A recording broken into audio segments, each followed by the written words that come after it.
Meeting is presented by, I better get it right, Jodie Krantz, who's the president of the Australian Feldenkrais Guild, WA. She's a physiotherapist with 25 years experience and is going to tell us today about Feldenkrais. So thank you very much. Thanks very much, Stuart. Hi everybody, welcome. I'm very excited about this morning. I've got so much to share with you, and it's the hard thing is just to work out where to begin and how to condense all the things I'd like to share with you into such a short time. So, and I would like to give you also an opportunity to ask questions. So I'd like to begin today by just putting the word Feldenkrais up on the board, because it's a difficult word, isn't it? So it's named after Dr. Moshe Feldenkrais.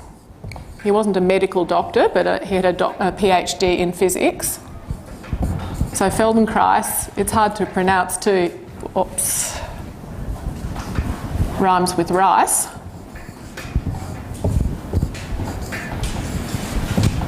So that's how you spell it. And so the Feldenkrais method is based on the life work of Dr. Moshe Feldenkrais. I'll tell you a little bit about him as we go along and how he developed his method. But what the Feldenkrais method actually is a simple way that you can change your movement habits to help your body to become more comfortable and to develop a more flexible body, but also a more flexible brain. So it's a very, very fascinating method. And Feldenkrais is very relevant to fibromyalgia. It also has the same abbreviation. Did you notice that? Yeah. FM, fibromyalgia, FM, Feldenkrais method. So why it's so relevant to fibromyalgia is that fibromyalgia is a form of chronic pain. I'm sure you all understand that chronic pain means a persistent, long-lasting or recurrent pain. And the reason why Feldenkrais is so relevant is that it's really been discovered with chronic pain, including fibromyalgia, that a lot of the problem exists not so much just in the body and the tissues, but in the brain and nervous system. Is that something that you've heard a bit about through your support group and through your research? That it's actually changes to the brain and nervous system that seem to be the main issue when people have persistent pain. So that's why Feldenkrais is really relevant, because it works directly to change the way that the nervous system functions. So that's quite exciting news, I think. So have you also heard a little bit about neuroplasticity in any of your talks here? So if neuroplasticity, put simply, is the ability of the brain and nervous system to change itself through experience. And the great news is that the brain isn't the way we used to think it was, like a machine that's hardwired. It's actually changeable, and you can change it yourself through your thoughts and through your actions. So there's a very, very exciting new book that's come out recently that's on this topic by a guy called Norman Doidge, a psychiatrist. Have any of you heard of it? So yes, some of you have. So some of you may have heard of his previous book, which was called The Brain That Changes Itself. Have you heard about that one? That was an international bestseller. Well, his new book, I think, is even more exciting, and it's called The Brain's Way of Healing.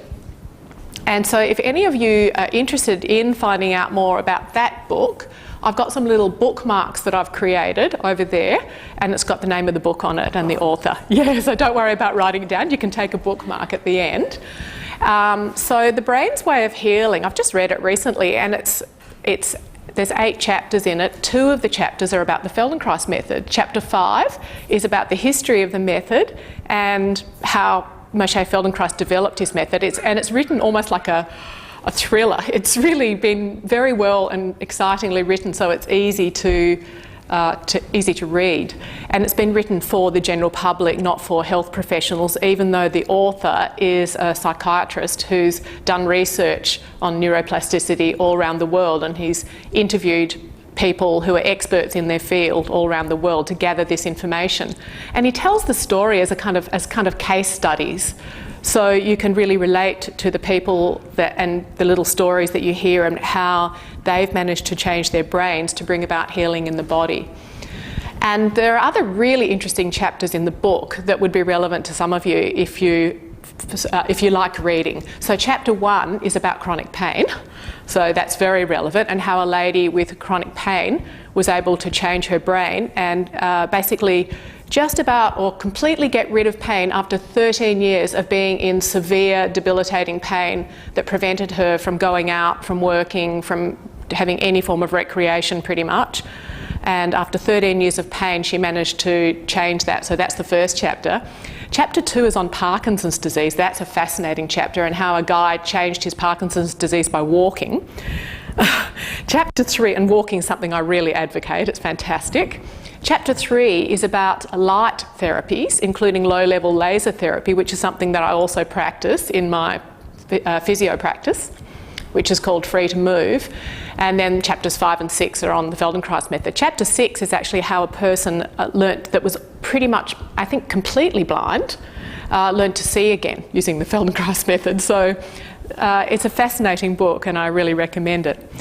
Now, I mustn't get sidetracked. That wasn't actually what I was here to talk to you about, Norman Doidge's book. I'd like to talk to you a little bit more about how the Feldenkrais Method changes your brain and nervous system. Well, it's really largely through mindfulness of movement. So paying close attention to how you move and helping to improve the quality of your movements.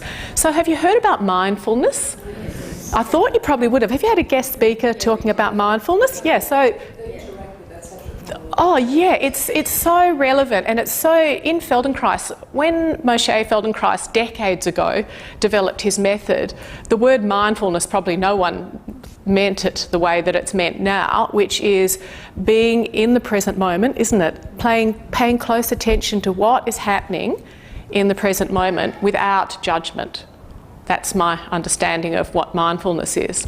So we take that in Feldenkrais into movement and into the body. So all the movements are done with close attention to how you move and to improving the quality of your movements. So that's the basic method that we use in Feldenkrais to bring about the changes both in the way your brain functions and the quality of your movements. The exercises in Feldenkrais Method are very gentle, and that's one of the reasons why it's very relevant to people with fibromyalgia, because the movements are slow and gentle.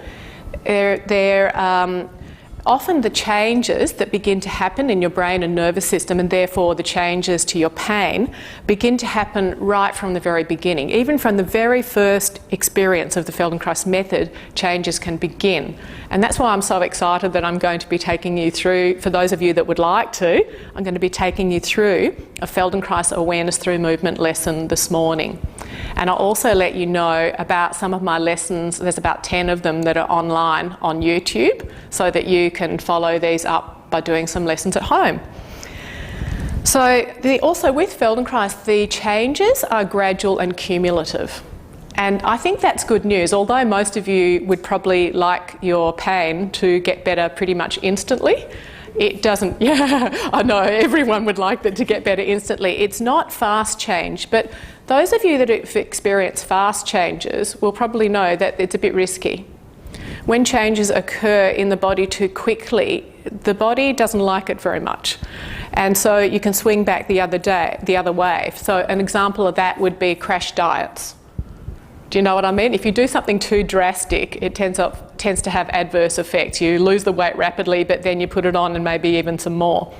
Another example would be sometimes if you have like a manipulation or an adjustment to a part of you that's hurting, you get instant pain relief, but then the next day you're either no better or worse than you were before you started. Or a few days later, I can see someone has experienced that. So the body copes better with gradual change, and it's more likely to be lasting. And I think what most of you would be looking for is long-term results, right? And Feldenkrais is not a quick fix. It's helpful for improving pain, for improving your posture, for improving the quality of your movement and your flexibility, for maintaining your circulation, and all those good things that we know exercise is good for, that pose a lot of challenges to people with fibromyalgia, because exercise can be really helpful, but it can also be aggravating, right? It can aggravate the fatigue and it can aggravate the pain if it's not done carefully and mindfully. But because Feldenkrais is slow, gentle and mindful, you're really able to sense, is this good for you, and take your time with things, and you're therefore much less likely to injure yourself doing Feldenkrais than with many other methods of exercise.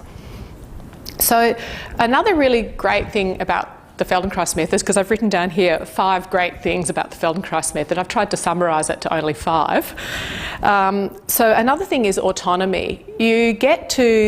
In Feldenkrais, you get to be the expert on your own body. And that's one thing I really love. Is there anyone here that's a bit sick of experts telling them about what's good for them? So what... Sorry? When it works, yeah. Yeah, so sometimes the experts have got some really great advice for you, and sometimes you know better what's good for you. So in Feldenkrais we say that although medical experts may know more about bodies, you know more about your body than anyone. And so it puts you in charge of your body and gives you the power to make changes for yourself. So that's one thing I love. It teaches you to be more independent and require less treatment, because you get to help yourself and to self-manage your condition.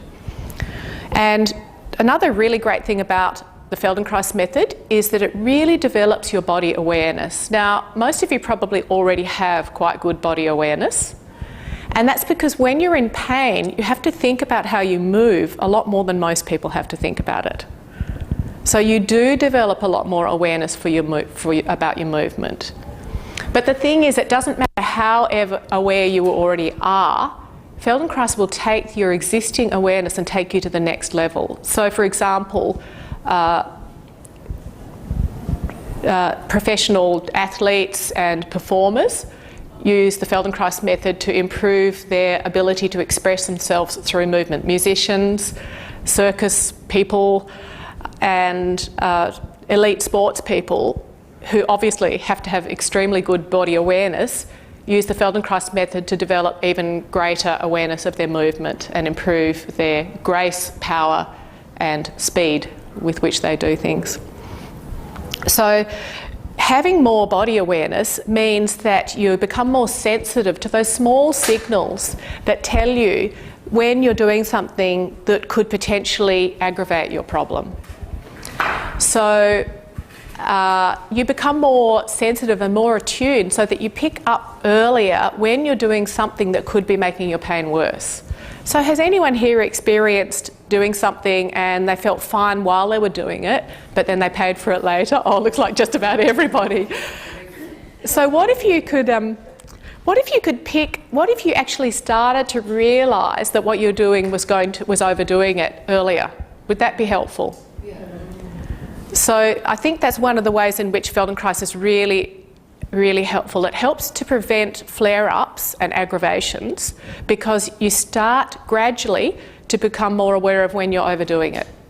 So it's a fine line, isn't it, with fibromyalgia? Overdoing it can be really bad for you. Underdoing it is also equally bad for you. And the line between the two is often quite a fine one.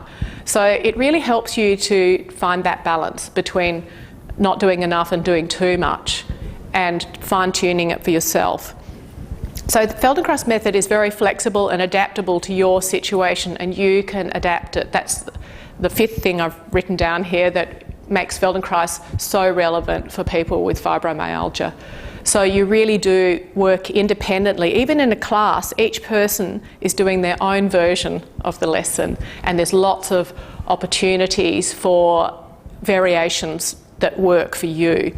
So for example, if somebody's doing a lesson lying on the left side and you can't lie on your left side because your left shoulder is sore, then you do the movements lying on your right side.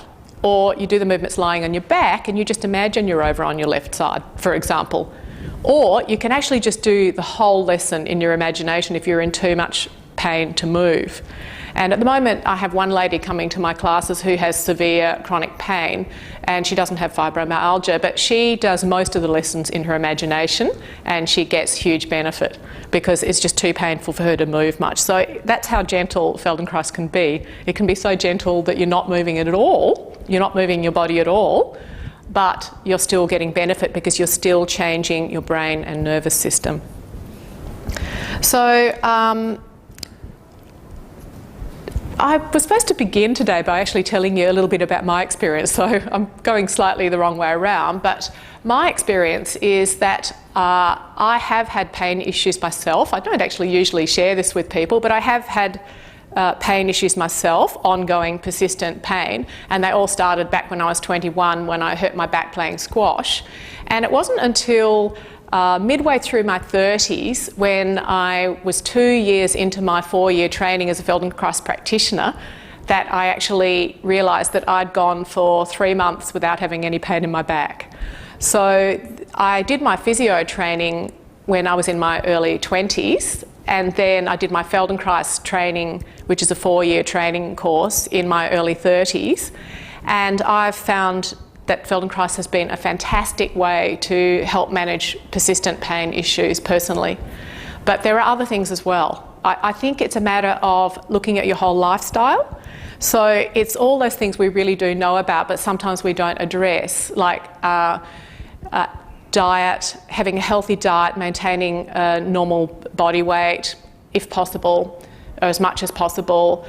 So that means cutting out some of the foods that we know aggravate inflammation in the body and eating lots of foods that are very high in nutrient value. Exercise as well. And everyone's got to find what works for them with exercise. For me, it's I walk for between 30 and 60 minutes every day. Very, very rarely miss a day. Some people, swimming or bike riding or exercise in warm water. There's lots of different ways you can exercise, and the Feldenkrais method is another one of them. And then the other thing would be sleep. Getting enough sleep is very important, particularly for people with fibromyalgia, but that's one of the things that the last few years I've realised that for myself, I've got to manage all of those things. I've got to get enough sleep every night, as best I possibly can. I've got to take a nap during the day if I miss out on sleep, or have a catch-up sleep. I've got to exercise every day, and that means specific therapeutic exercises that I do for myself, as well as cardiovascular exercise of walking. And I also manage my stress levels. So I practice meditation every morning for 20 minutes, almost every single day. I've been doing that for the last couple of years. And I also have just started doing 10 minutes meditation just before I go to sleep at night. And that's been really helpful for my sleep. So I'm just really sharing that with you as a bit of a background. In terms of my actual work experience, I've had my own private practice, which basically started 2 years after I graduated in physiotherapy back in, quite a lot of years ago. More than 20 years ago. And I used to work down in Bunbury, and for 7 years while I had my physio practice in Bunbury, I taught the Feldenkrais Method as part of a chronic pain management program run by St John of God Hospital down there. So I have had a lot of experience in working with people with chronic pain using the Feldenkrais Method, and I found it one of the most effective methods and very complementary to other methods of improving pain. So now just a little bit about the history of the Feldenkrais Method. Let me just tell you a little bit about Moshe Feldenkrais. If you'd like more information about how he developed the method, then I suggest to read Norman Doidge's book, or you can go to some of the links that I've put on a handout for you to my website. So Moshe Feldenkrais was born in Russia and migrated when he was only 14 years old to Israel. He walked by himself and ended up with a whole following of children travelling with him to Israel. He then learnt to defend himself because there were a lot of attacks occurring on Jewish boys in Israel. And so he learnt self-defence, and he ended up getting a black belt in judo and becoming one of the first Westerners to get a black belt in judo.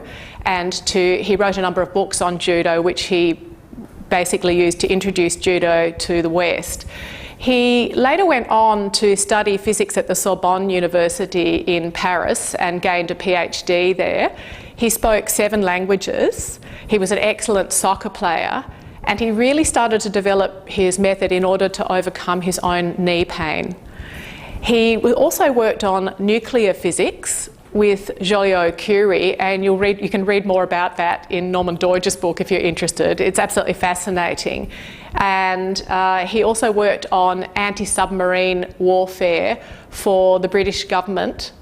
He was working on ultrasound devices for the British government during World War II.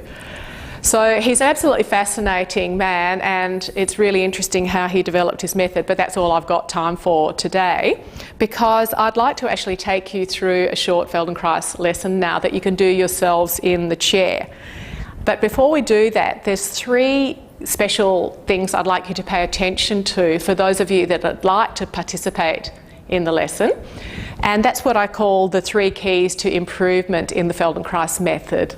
So the first one is what I call the 3 S's. I'm going to write these up on the board for you so you can remind yourselves of them while we're doing a short movement lesson. So the 3 S's are to move slowly,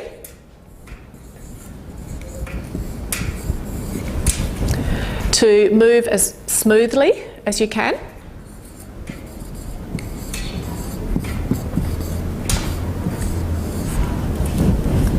and to keep the movements small.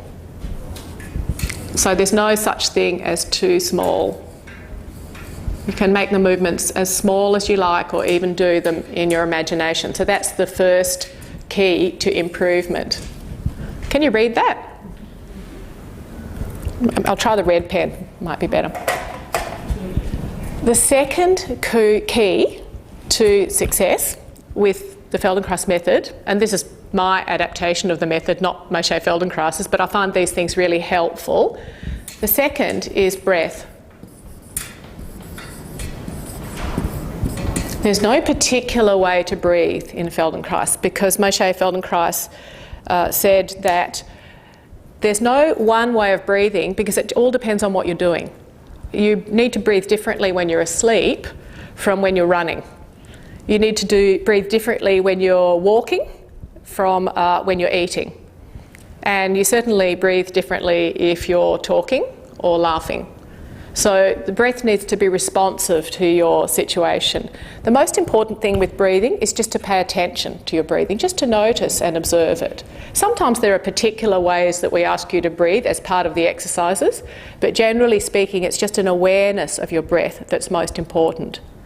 And the third key is whole body awareness. So one thing that's different about the Feldenkrais method is, instead of focusing on the painful part of the body, we spread the attention right through the whole body.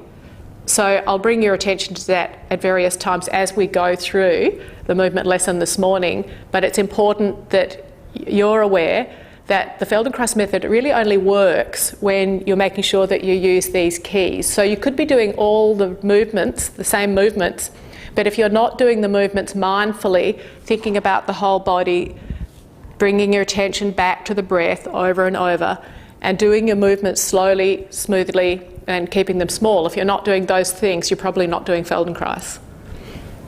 So the whole body, keeping the whole body in mind, and allowing your attention to move through different parts of the body while you're doing the lesson. That's what's important. So as we go through the lesson this morning, and it's not compulsory to do the movement lesson, you can benefit just by listening and watching, because your brain is still thinking about the movements even if you're not actually doing them. You can also get into the starting position for the movement, but just imagine that you're doing it. That's another way to participate. Or you can actually do the movements yourself, remembering the 3 keys this morning. So the other thing is that, because I'm presuming most people here have fibromyalgia, maybe not everyone, because I know there's a couple of people who are carers. Yeah. So if you have pain, especially if you have pain right at the moment, it's very important that you stay in the range that's safe and comfortable for you, because like all forms of exercise, and even though this is very gentle, you can hurt yourself. So that's just a warning at the beginning. Please don't do anything that doesn't feel comfortable for you. There's often a way that movement can be adapted, so you can feel free to stop me and ask for suggestions of how you might adapt the movement if you're having trouble. But the first thing to do is to make the movement slower, smoother and smaller, and that usually helps. You can also adapt the position that I'm suggesting and change it a little bit to suit yourself. So are there any questions about that before we begin a movement lesson? So is there anyone here who has trouble with their neck? Yeah. And is there anyone here who has trouble with their back? Yep. Anyone who has trouble with their shoulders? Or shoulders? Yep. Okay, so this lesson should be helpful for all of those things. Is there anyone who'd like to improve their posture? and safely, in a nice, safe, comfortable way. And is there anyone who has difficulty reversing their car because it's hard to see round behind them? Yeah, I rely on the beepers. Sorry? I rely on the beepers. Oh, okay, yeah, the beepers are very good. But what about if you could see around you more easily? So that's what forced me to use my side mirrors, because I couldn't turn. You couldn't turn around. So some people just... So who can't turn around to look behind them at all and have to use reversing camera or side mirrors? Anyone? So, and who just finds it difficult? Finds it difficult to look behind? So we're going to do a lesson that specifically helps you turn to see things behind you. So presumably it can also help to sort of improve your peripheral vision. You'll see why as we go along, and also to improve your posture. So we're going to begin the lesson now. So those that would like to participate, come forward in your chair. You might even like to spread your chairs out a little bit or move along one so you've got a gap between you and the person next to you, just so you've got a little bit of space on either side of you. And come, for those of you that would like to participate, come to sit on the front half of your chair. So shuffle forward a little bit in your chair so you're sitting on the front edge with your feet flat on the floor. And as I give the instructions this morning, don't forget you can adapt it to suit you. You can also take extra rests and sit back in the chair anytime you like. I will give you rests, but if you would like to take extra rests, please do so. So sit with your feet flat, both feet flat on the floor. And just take a moment to observe your posture. Don't try to change it and don't try to sit up straight. Just observe your posture at the moment. Notice how you're breathing. Find out if your breathing feels really free and easy, deep and satisfying, or do you feel a sense of restriction anywhere? Which feels easier, the breath in or the breath out? And there's no right or wrong. Breath out. So for some people, the breath out is going to be easier. Is there anyone that finds the breath in easier? So there's no right or wrong. So just observe. And now feel the amount of effort that it takes to hold yourself up without the support of the back of your chair. In your mind, scan through your body. You might even like to close your eyes for a moment and see if you can feel where that effort is happening. And while you're scanning, you might also like to notice any areas of pain or discomfort or tension in your body at the moment. And if you spread your attention through your whole body, notice if there's areas where you feel no tension or no pain. See if you can identify some parts of your body like that. Great, and now just take a little pause. So the pauses and rests are to rest your concentration. Sit back for a moment if you like.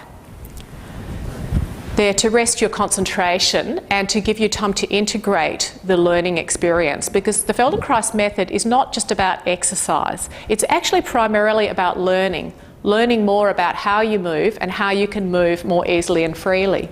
It's also about changing habits. So our movement habits drive our movement most of the time. Most of the time we're not thinking about how we're moving, we're just moving on autopilot, so to speak. So much so, our autopilot functions so well that sometimes we can drive along without even thinking about where we're going. Our mind's on something else, and suddenly we realise we've gone our usual route home when we meant to go somewhere else. Has anyone had that experience? So that's our autopilot operating. So in Feldenkrais, we actually get to gradually change the way the autopilot operates to get it to improve your posture even when you're not thinking about it. So please come forward on your chair again if you feel to continue.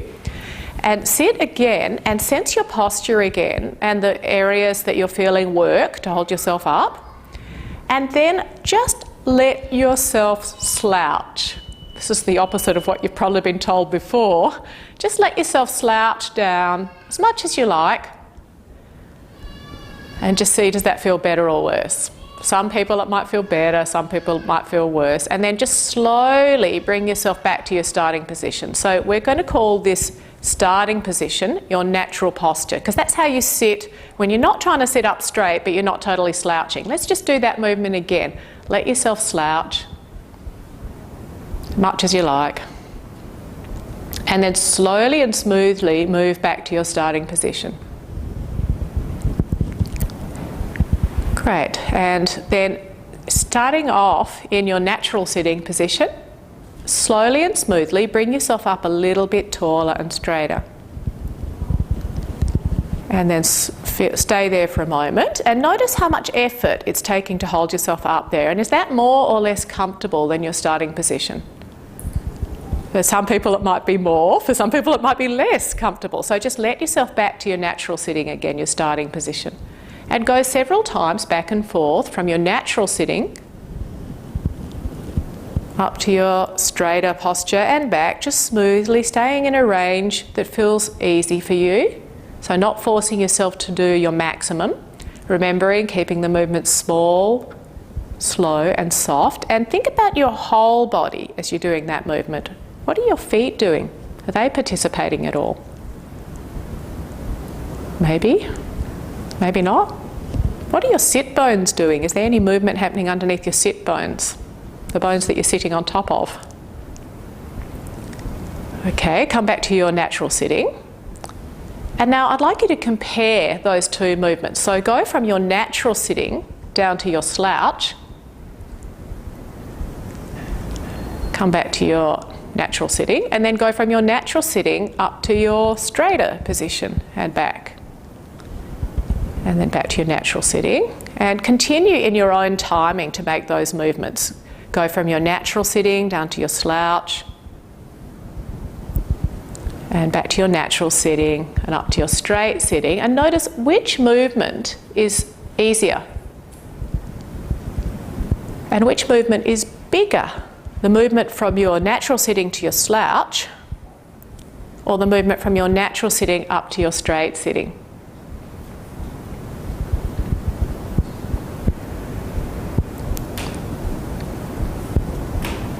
Great, and now please sit back and take a rest, leaning back against the back of your chair. How are you going so far? All right, so is there anyone finding it particularly difficult or painful, what we're doing so far? All okay? So I'm counting on you to look after yourselves, but I do want to check in with you every now and again to make sure everything's okay. So close your eyes for a moment. Just sense your breathing again.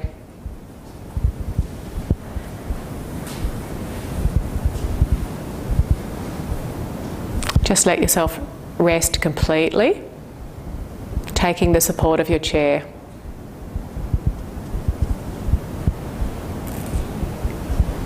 And then if you feel ready to continue, come forward in your chair again. If you don't, you can just rest a little bit longer and come back to it if and when you feel ready. If you'd rather just continue in your imagination, that's also fine. So now let's test what your reversing is going to be like if you wanted to look around behind you. So I'll just give you the instruction first and then you can try it.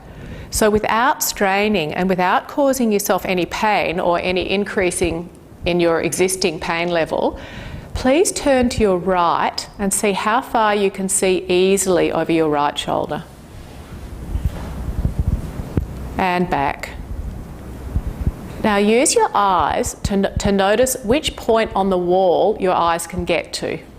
So see if you can find something on the wall that will remind you of where you can get to at the moment with your turning, and then come back to the middle. And now please turn to the left and see how far you can see around behind you.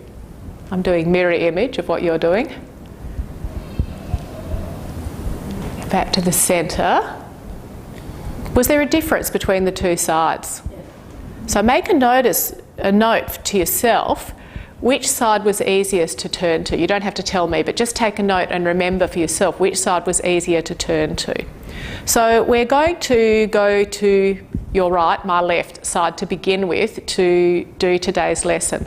So would you please fold your arms over as if you're giving yourself a hug. So put one arm completely on top and the other arm underneath, and wrap your arms around yourself. Now, some people might not be able to do that. If you're just down like this, that's okay. If you're just holding your elbows, that's okay. But if you can comfortably wrap your arms around, then wrap your arms around yourself. Lovely. Relax your shoulders down. That's it, yeah.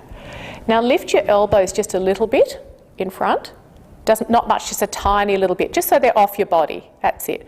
Yeah, and now move your elbows over to the right and back to the middle. You can let your head go with the movement. That's it, good. Now see if you can do that a lighter, easier way. Think of your breathing. Think of how your feet are contacting the floor. And look and see where in your body could you reduce effort. Come back to the centre. Slide the arms down, but make a note of which arm you had on top. And rest your arms. Rest if you want to, you can sit back in your chair for a moment.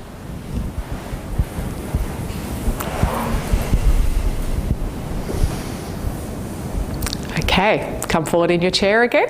It wasn't long. If you want to rest longer, that's also okay. So you've got to put your other arm on top this time. That's it. Think about your breath. Think about your feet on the floor and your sit bones. Your eyes and your jaw can be soft. Lift the elbows the tiniest amount and move them a little bit over to the right. Breathing normally and back. But this time, could you just go halfway? Just go halfway to the right and stop there. Can you breathe there? Turned halfway to the right. Can you breathe? Could you let go anywhere? In the shoulders, in the chest? That's it. How could you make it easier to be in that place? Great. And now stay where you are with your elbows and slowly turn your eyes and your head a little left and a little right. Just a small amount, not straining. Breathing easily. Good. Come back to the centre with your elbows. Lower your elbows down, slide the arms down the body. How are you going so far? Anyone having trouble? A little bit of trouble? Okay, this next movement might be a bit easier for you. I think maybe if it's a bit difficult, just hold the elbows, and I think you might find that's a little bit easier rather than wrapping your arms all the way around. So now, would you please lift your left hand up in front of you? Put the elbow down and the hand up, and if you like, you can support under the elbow. Is that a more comfortable position than the arms folded? So now we're going to go the same way over to your right and turn the body and look at your index finger with your eyes. Can you see your index finger? Make sure you can see your index finger. Great. And now stop there for a moment. Come back a little bit so you're not twisted too far. That's it. Keep your index finger in front of your eyes, and now turn your head side to side, but keep your eyes looking at the index finger. And make sure you're still breathing. Let go of tension anywhere you're aware of it. Let your belly be soft. And then come back to the middle. Slide the arms down and rest. Before you take a full rest in your chair, just check again. Close your eyes and just turn to your right. And then open your eyes and see where your eyes get to. Come back to the centre. Okay, who got further? Who found they got further when they turned around to the right? Great, excellent. And now just turn to the left and just see how far do you... Okay, great, come back to the centre. Did anyone improve on their turning to the left? Put your hand up if you improved on your turning to the left. Isn't that interesting? We haven't even done the movements on that side. How did that work? Sit back in your chair and take a rest.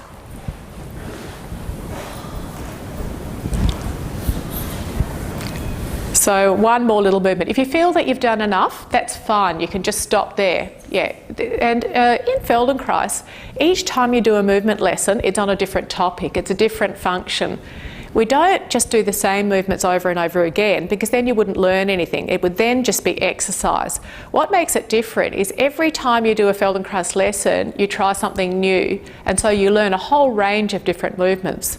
So some lessons are going to be more relevant to some people than others. However, basically what we want to be able to do in Feldenkrais, we want to be able to do more of all kinds of movements, because if all movements that you did in your everyday life were free, easy and painless, you probably wouldn't have any pain anymore. Because pain is very much related to movement, isn't it? And movement can aggravate pain, but it can also improve it. Okay, and now shuffle forward in your chair again. And feel your sit bones again. Could you shift your weight a little bit onto your right sit bone? So lift your left sit bone a little bit off the chair. Great, yeah. And remember, make that movement small, especially come back again. If you're experiencing pain at the moment, then you need to make the movement smaller. Remember, even in your imagination is enough. So do that movement very slowly. See if you could do it without leaning over too much. Just lift the sit bone a tiny bit. You can have the fabric of your trousers can still contact the chair, but you just feel that the bone is lifted slightly off the chair, the left sit bone. Great. And now, once the left sit bone is lifted a little bit off the chair, could you move your left knee a little bit forwards and a little bit backwards? So your left sit bone will slide a little bit along the chair. Can you feel that? Slide the left sit bone a little bit forwards and backwards on the chair. Great. And now rest for a moment, just a moment. Bring your left hand up in front of you again and support the elbow. Now don't lift it too high. If you're having difficulty, keep it in closer to your body. And now turn to the right, and as you do so, slide the sit bone forward. Slide the left sit bone forward. Great. And come back again. See if you can do that without leaning over to the right too far, just twisting. Good. Come back, rest your arm. And now lift your left sit bone just a little bit, and can you slide it forwards and backwards like a really small movement, but a bit more quickly? Forward, back, forward, back, forward, back. Tiny movement, like a little soaring motion. Great. Now let's just do that one time on the other side. So shift your weight a little bit onto the right sit bone. Left sit bone. Caught me there. And now can you just slide your right sit bone a little bit forwards and backwards. That's it. Forward, back, forward, back. Make it a bit smaller. Good. And now close your eyes. Turn to the right and open your eyes again. See how far you got. Come on back again. Okay. So who got further around that time? Oh, you've got less around that time? Okay. So let's just try one more movement then. So this time, could you see how you can use the movement of your pelvis to turn to the right? So as you turn to the right, slide the right sit bone forward. Yeah, left sit bone. Yeah. Yeah, turn your chest a little bit, turn your head a little bit, and move your eyes to the right. And see how far round you see. And now could you do the same movement once to the right? Left, thank you. One more time.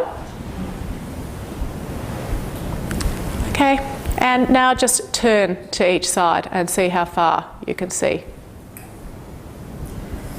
Okay, remember to keep the movement small and stay in the range that feels safe and comfortable for you. Stay aware of your breath and aware of the whole body.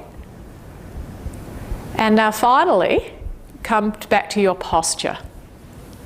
So just sitting on the front half of your chair and just feeling the amount of effort that it takes to hold yourself up against gravity. Just let yourself go slowly down into the slouching position and then back to your starting position. And just see how big is that movement? How big or small is that movement? Has that changed? And now would you start off with your natural sitting and go to your straight sitting and back? I can see that's changed for someone. So come back to your natural sitting. So feel the amount of work that it takes to hold yourself up against gravity in sitting. Has that changed? Where do you feel the work? You might even like to close your eyes for a moment. Where do you feel the work occurring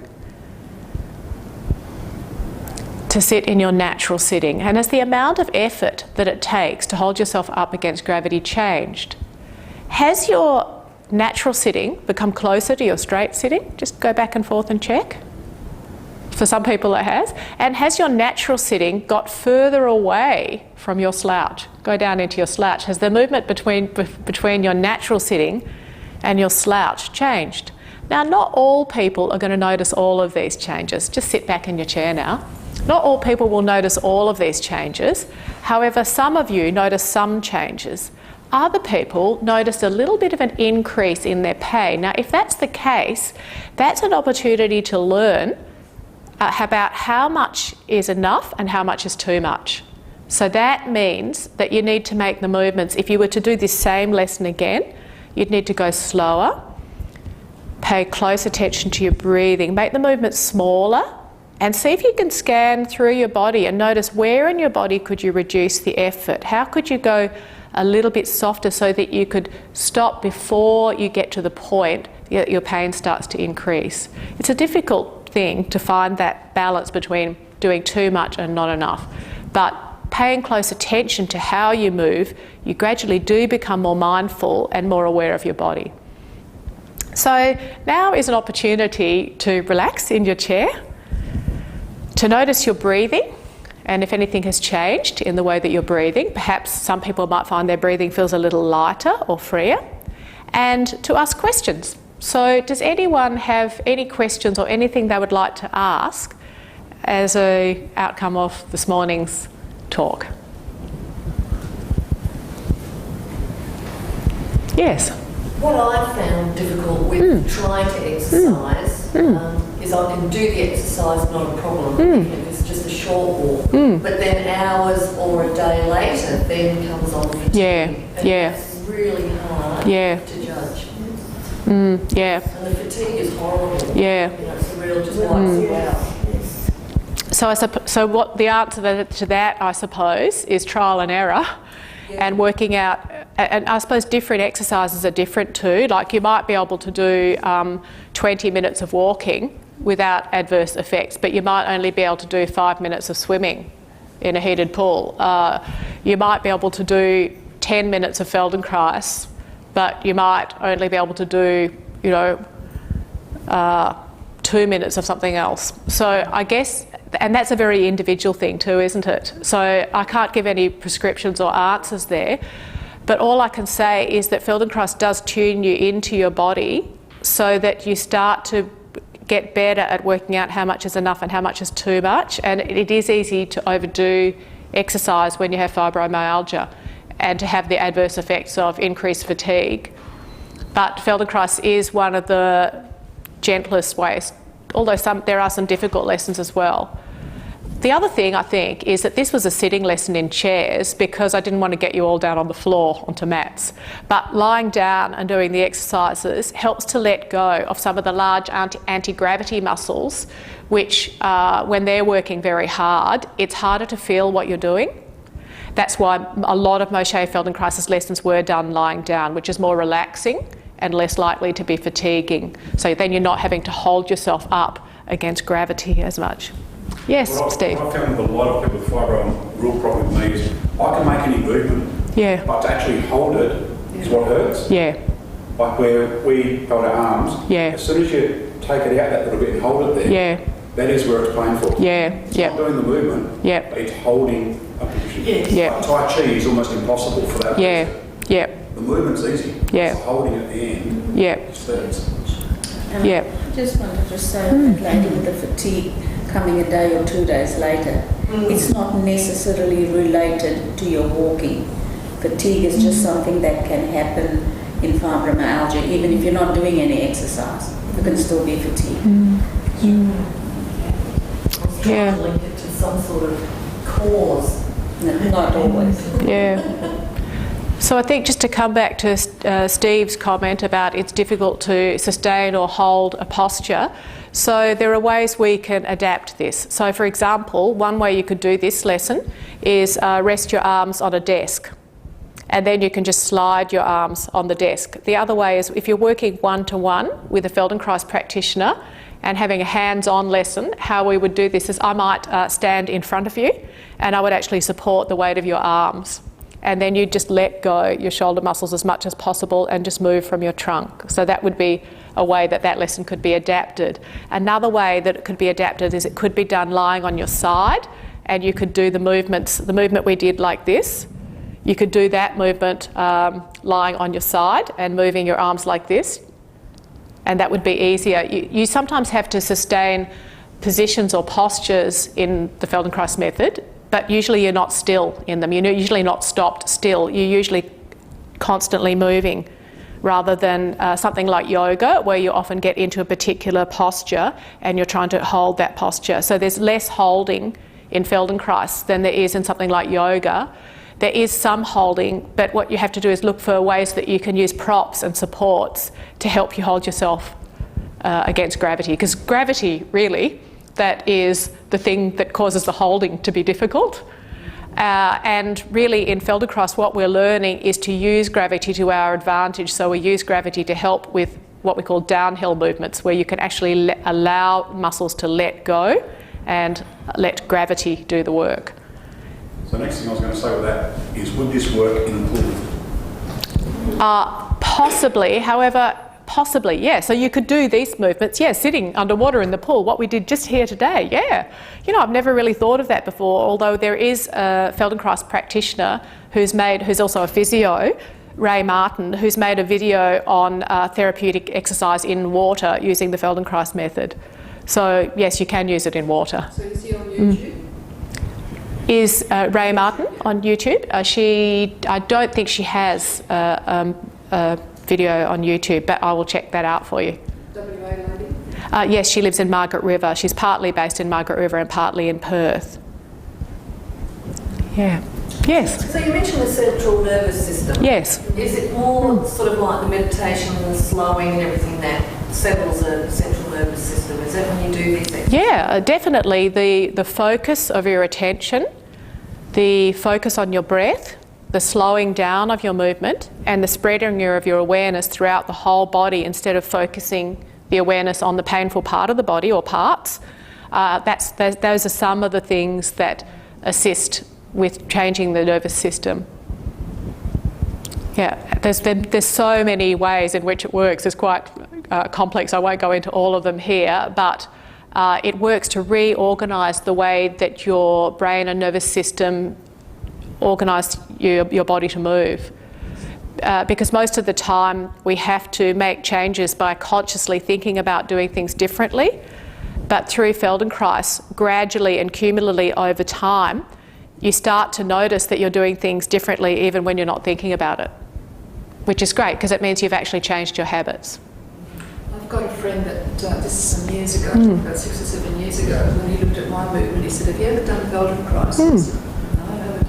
And he said, "Well, it's totally improved my golfing because I did the course of that with Feldenkrais." And he says, "I'm probably about the second best now as opposed to me at the time." Wow. So that brings back the memory that it is something, so that it's really helped us, particularly swing. Yeah. Because it helps you to integrate the movements of your whole body and your breathing. And it can be, you can learn Feldenkrais on a one-to-one basis from a Feldenkrais practitioner. Yeah, so if you have a lot of pain, that's often the best way to start. Or you can attend small groups like this one where you're verbally guided through the movements.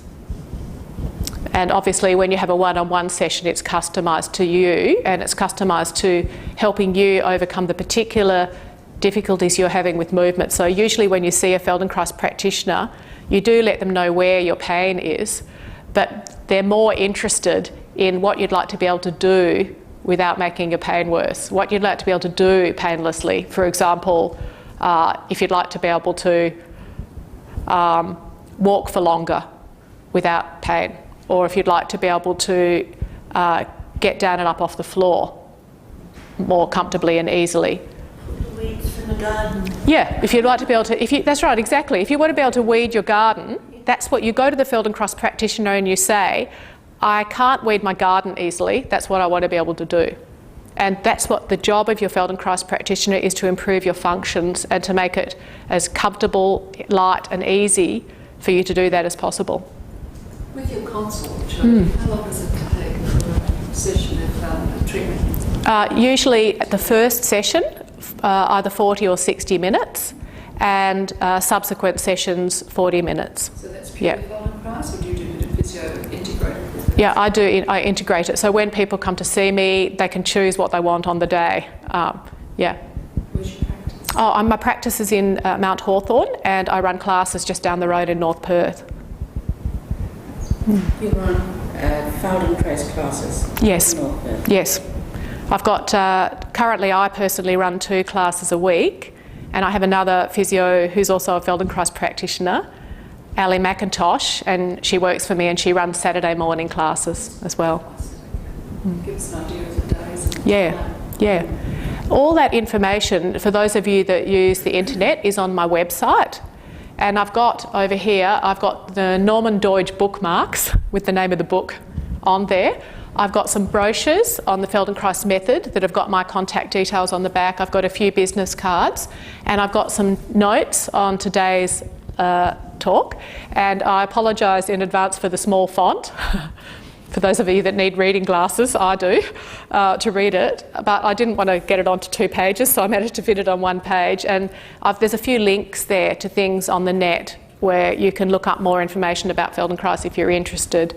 There's also the Australian Feldenkrais Guild website, and the information about that, the Guild website, is on the back here. They have a Find a Practitioner service on the website, so you can find your closest practitioner via the site, because there's quite a few practitioners in Perth. I think there's about 40 or 50. Yes? I just like to share, I had, for people who want to trust it, I had Feldenkrais, however you say it, done a good 10, 15 years ago. Yeah. Just, my posture was really bad, and my back was humped like that, and a really bad sway back. And I've got a pretty straight alignment now for about 2 years, once every couple of weeks. And I did exercises in between it that the practitioner showed me, and I straightened right up, and now I'm not terrific, but I'm 100 times better than what I was. And so you've maintained it all through all those years? I do. I kept doing certain exercises every day, second day since. And it feels beautiful. Like when you come out, you're so relaxed and it doesn't hurt. It's wonderful. Yeah. Well, thank you very much for sharing that. Yes, Steve. As a physio, a lot of our community friends will cover it. Is Feldenkrais covered under Medicare or private? It's covered under some forms of private health insurance. It's got a specific item code. And if you're seeing a physiotherapist, and that's like when people come to see me, on the day, it's what they need, whether it's Feldenkrais or physiotherapy. So as such, it's a physiotherapy consult, and you can claim it under the physiotherapy part of your private health cover. How would you know what you needed? Because I find, my pain travels all around the body and all over the place. When would you apply physio, as in Feldenkrais? When would you, what would... That's a great question. So sometimes when someone comes to see me that's in pain, sometimes it seems, I'm guided by the person themselves on what their experience has been. If they find that, if there's someone that's experienced Feldenkrais before and they know it really helps them, I'll go straight to Feldenkrais. If there's someone that's experienced physio before and they know that really helps them, I'll go straight to physio. So I do listen to the person first. Then secondly, if they're not sure what they need, I have to go with my years of experience and everything I've heard about that person's history. And one thing that I like about approaching pain from a Feldenkrais angle is that Feldenkrais works with the whole body. Now, physio tries to do that too, but like in physio, we tend to segmentalise the body a bit more. So we'll tend to go and specifically work on the painful part or parts. Whereas, so if a person has a lot of pain in one place, it may be better to do physio to begin with, because it's very hard to learn new things about your movement when you're in a high degree of pain. So physio might be appropriate if you're in a very acute high degree of pain. Does physio work on the muscles, and Feldenkrais works on the muscles, so they're both really muscle function? Yeah, well, Feldenkrais, you probably all know what physio works on, but it also does work with the nervous system. Anytime you're working on the soft tissues, you're working with the nervous system too. But we're really, in Feldenkrais, we're very specifically, intentionally working to change the way that your brain organises your movement habits. And that means moving gently moving the person's whole body, usually. So the great thing if you've got pain many places is it doesn't matter where your pain is, your whole body is going to be involved in the Feldenkrais session. So it's often quicker. When people have pain many places, you can only really have time in a physio appointment to work on one or two places, but in Feldenkrais you can work with the whole body in one session. So it's often really more helpful to do Feldenkrais when someone has pain in many places. So we'll have to leave that there for today. Thank you so much for all your questions. I would love to stay behind, and I'm really happy to answer questions.